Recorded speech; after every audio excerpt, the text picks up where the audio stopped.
This time on JJs World. Storytime. This time, for Storytime, we'll be reading The Invisible Leash by Patrice Karst.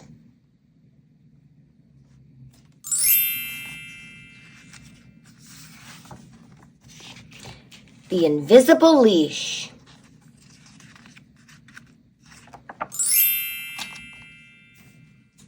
Ready to go, Zach? Emily asked her friend. It was Friday, and the rest of the kids were already racing home from school, excited for the weekend. Zach shook his head. He just wanted to be alone.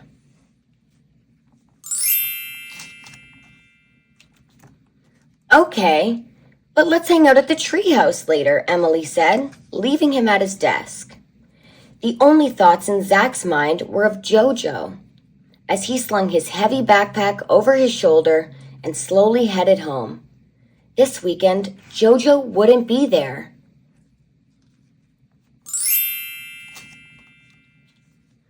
JoJo had been Zach's best friend in the whole world.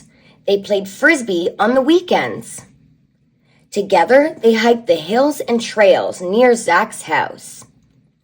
And when the moon was full, they howled together as it smiled down upon them. Mom and Dad tried to cheer Zach up with his favorite rainbow cupcakes. But JoJo wasn't there to steal the very last bite. Cupcakes aren't the same without JoJo, Zach said, and pushed his plate away.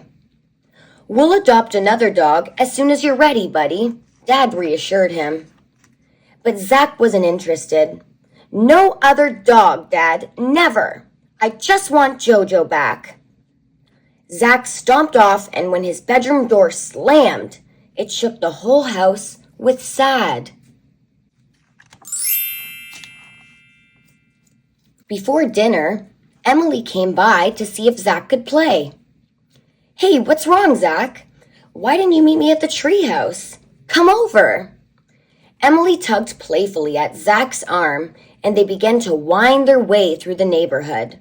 But Zach dragged his feet. JoJo died this week. He got old and sick. Now I'll never see him again. Not ever. Emily understood. It's okay, Zach. I cried so hard when Rexy died, too. But then I heard the news. Zach was curious. What news? Emily had a sparkle in her eyes. Oh, well, just the very best news ever.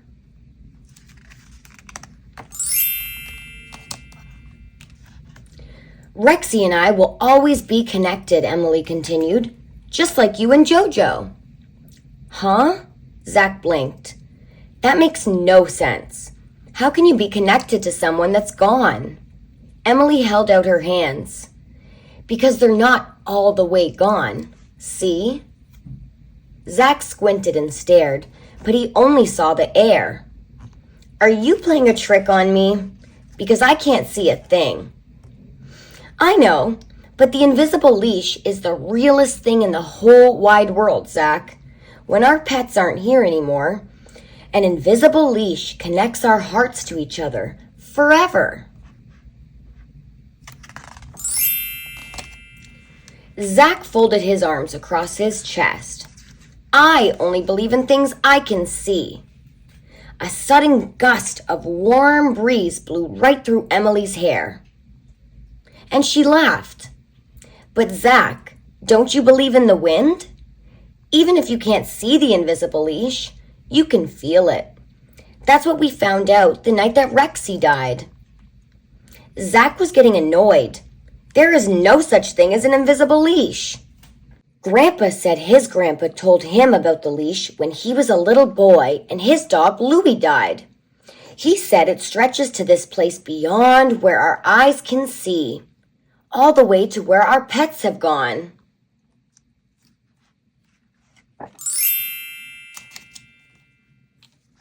Yeah, right.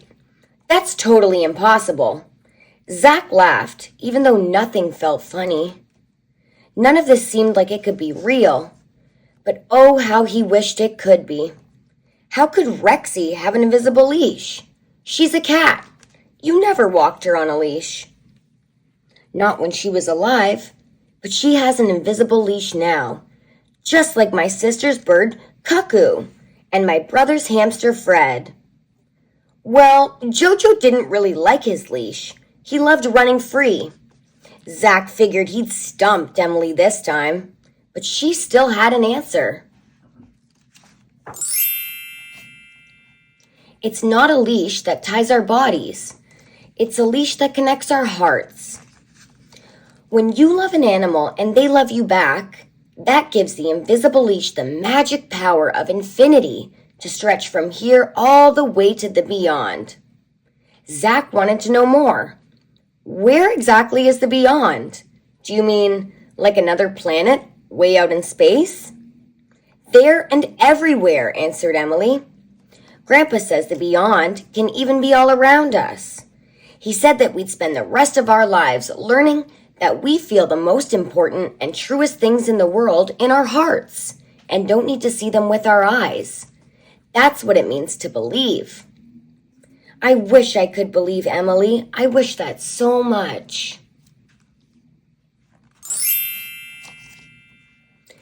Zach began to wonder as they watched the moon rising over the valley. He remembered how much he and Jojo loved the full moon. When Jojo misses me, would I feel him tug the invisible leash, just like when I used to walk him? Yup, said Emily. And it works both ways. When I miss Rexy, I tug on the invisible leash, and sometimes I can even hear her purr.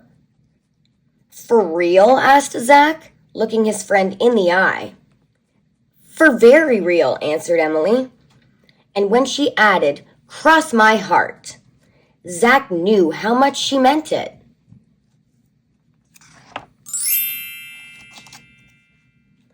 Warm winds swirled around the two friends, gazing at the evening sky. Frogs croaked and crickets started chirping as the stars began to gather. Soon, a smile widened across Zach's face.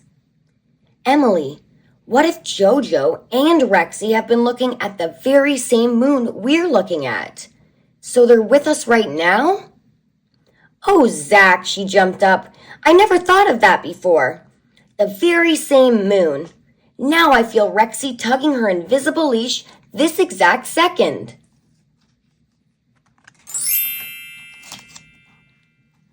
Zach had one last question.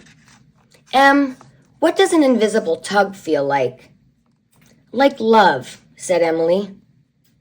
Zach's heart started to feel all kinds of warm.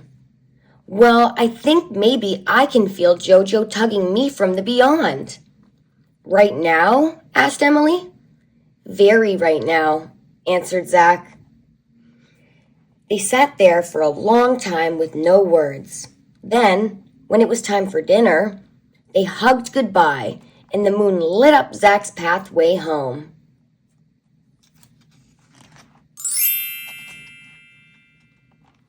Later that night, Zach looked again at the moon, now glowing full and bright in his window.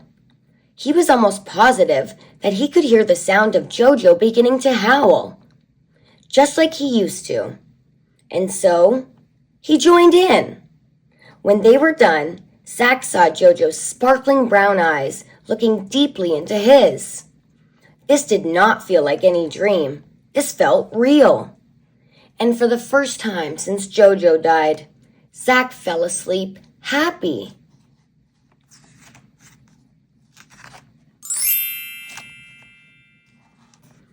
Somewhere even higher than the moon, in a place called the Beyond, Jojo and Rexy watched their people, Zach and Emily, as they slept. Jojo ran in circles and barked with joy. We love our people so much. Rexy rolled on the grass, purring. When our people are happy, we feel happy too. The other animals were celebrating alongside them. One day, the children of the world would know the truth about their invisible leashes, which let their animals run free, but connect their hearts forever. One day, those children would teach others how to believe in the things that they could feel, yet not quite see. It was the still of night. Zach, Emily, and the rest of the world's children were now fast asleep in their cozy, comfy beds. And as the moon smiled down upon them from high above, it lit up the millions and billions of invisible leashes, connecting them all.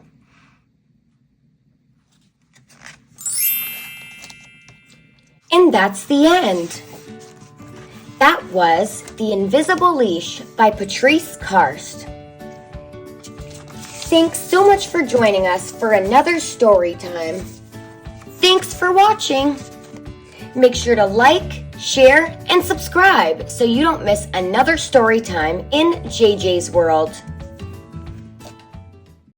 JJs World.